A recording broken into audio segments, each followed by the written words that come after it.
at the stern of the boat. I was the only passenger left on deck.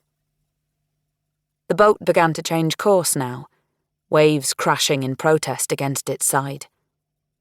"The North Foreland!" the boy shouted.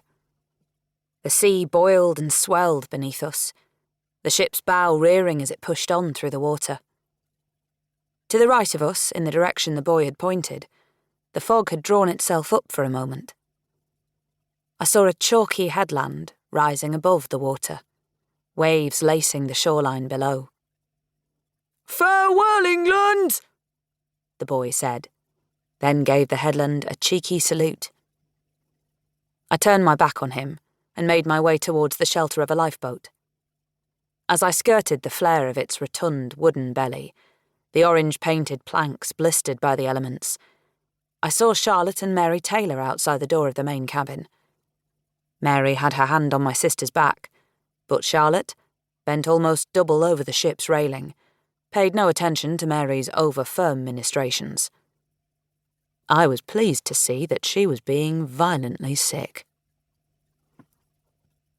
The plan was sound, I reminded myself, steadying myself against the lifeboat as the ship lurched, even if Charlotte would never admit to her true motive. I thought of the journey we'd made from Leeds to London several days ago, the train cutting through mile after mile of field and forest.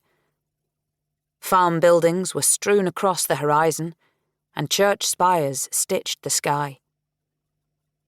Seeing the swell of a city in the distance, I had glanced across at my sister, small as a child still, feet only just reaching the floor of the carriage, and wondered how she'd managed to engineer such a trip almost entirely for her own ends.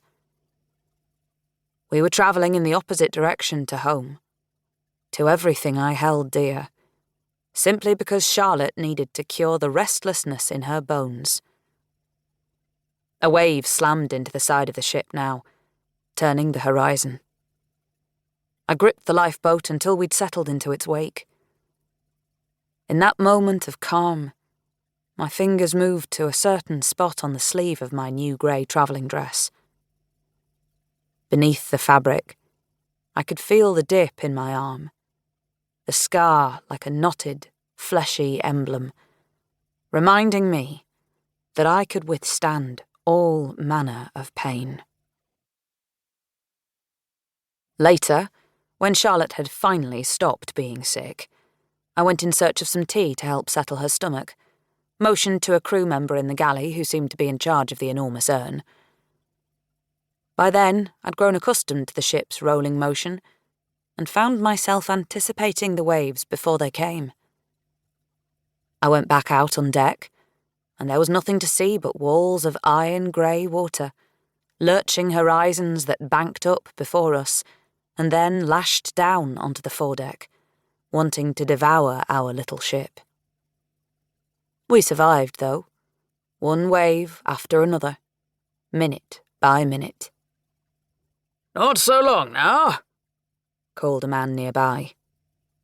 He glanced at his pocket watch, and then ahead of us, not expecting a reply.